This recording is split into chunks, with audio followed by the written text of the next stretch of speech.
टिकासर गांव है जहां के एक 80 साल के बुजुर्ग थे लोंगे खान जी, उनसे मैंने वादा किया था कि साहब पानी पहुंचाऊंगा। मान्य हूं पानी कराईस डाडा और देखते कराईस ने मैं मी आई राजमीना वहां नहीं हुआ थारे पानी और कराए दईस। धन्यवाद धन्यवाद बहुत बहुत धन्यवाद। थे यहाँ मोड़ा मत पड़ो लाठा रहा करो यहाँ उम्र काटी है। उम्र तो बढ़िया है मैं।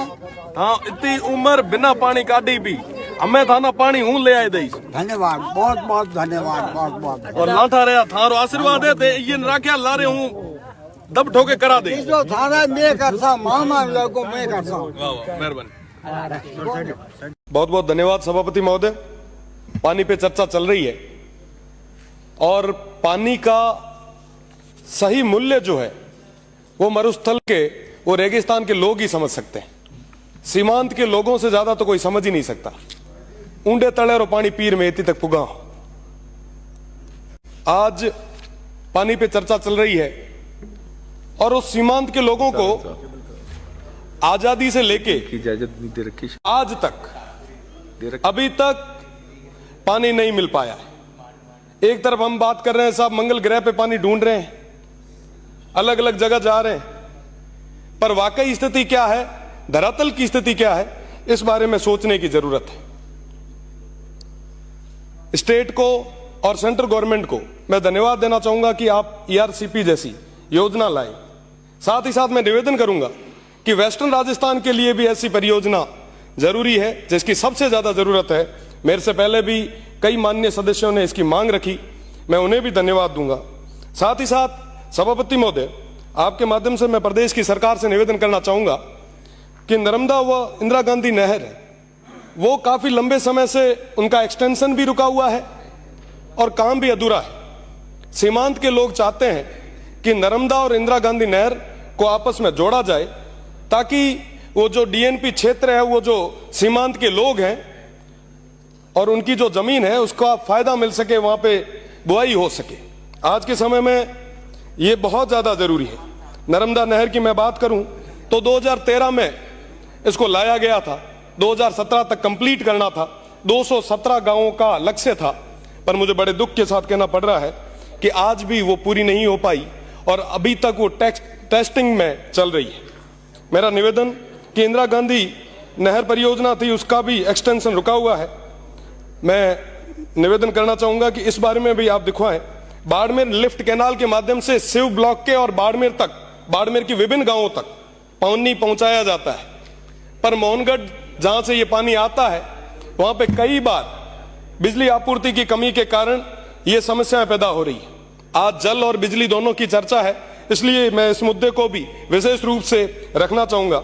मुझे भरोसा है आने वाले समय में प्रदेश की सरकार इन विषयों पे मुख्य रूप से ध्यान देगी। आप जो ट्यूबवेल दे रहे हैं, माननीय मंत्री जी ने अभी सरकार ने जो ट्यूबवेल जो हेडपंप्स की अभी हमें जो दी है, मैं उनके लिए भी धन्यवाद देना चाहूंगा। उससे पहले भी हमें कई सारे हेडपंप आपने दिए, उसके लिए भी मैं धन्यवाद दूंगा। आप जो हेडपंप दे रहे हैं वो बोरवेल 600-700 फीट के बाद में आपका विभाग कहता है कि साहब इससे ज्यादा हम कर नहीं सकते, अमाउंट इतना ही है। हमारा वो भौगोलिक क्षेत्र जो है, भौगोलिक जो स्थितियां हैं वो अलग है। वहां की 900-1000 फीट उपेल तो के पानी को नहीं, आप 600 तक खोतरे छोड़ दिया करो। वहां पे जरूरत है कि प्रॉपर तरीके से ट्यूबवेल्स हो, उन लोगों को पानी के लिए भटकना नहीं पड़े। एक डाणी से दूसरी डाणी के बीच का जो गैप है वो बहुत ज्यादा है। मेरा निवेदन कि आप इस बारे में भी सोचें।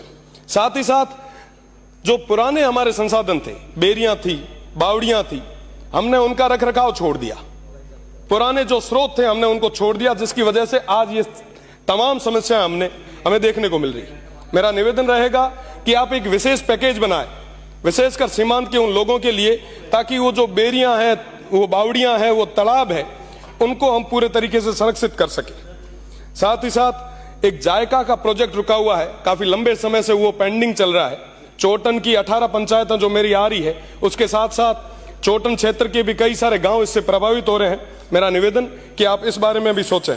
मेरा निवेदन कि स्टाफ की बहुत ज्यादा कमी है। आपको बताना चाहूंगा कि जो नर्मदा है वह आलेटी से लेके गडरा तक लगभग 5 अय्यन लगते हैं, पर वहां पे 1 अय्यन ही पोस्टेड है। मेरा निवेदन कि आप स्टाफ को भेजें और कम से कम जिनसे कोई जो पिछली गवर्नमेंट में सही काम नहीं कर रहे थे आप तो उनको भी भेज दो, पर हमारी वो पोस्टें भर दो, ऐसा मेरा निवेदन रहेगा। साथ ही साथ काफी लंबे समय से ये जो गर्मी के दिनों में आप कार्मिक लगाते हैं, इनके अंदर कई सारी अनियमितताएं हैं। आप इन ठेकों पे विशेषकर जांच करवाएं।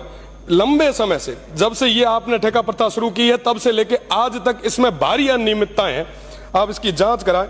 थोड़े दिन पहले मैं एक बस माननीय सबब दो, मैं एक गांव बिजावल में गया। वहां बिजावल में गया, आप सोचो कि वो गांव जहां पे नेटवर्क नहीं है, वहां पे कई सारे लोग, बड़े बुजुर्ग 80-90 साल के बुजुर्ग, वो उस टंकी के नीचे बैठे थे। वो कह रहे हैं कि साहब 30 दिन से हमें पानी नहीं मिल रहा। धरना दे रहे थे। साहब धरने की स्थितियां क्यों पैदा होती है, इसके बारे में भी हमें विचार करना होगा। साथ ही साथ मेरा निवेदन रहेगा, बस एक मिनट, सब इन तमाम मैं आपसे निवेदन करना चाहूंगा कि बांडासर गांव है जहां के एक 80 साल के बुजुर्ग थे लोंगे खान जी, उनसे मैंने वादा किया था कि साहब पानी पहुंचाऊंगा।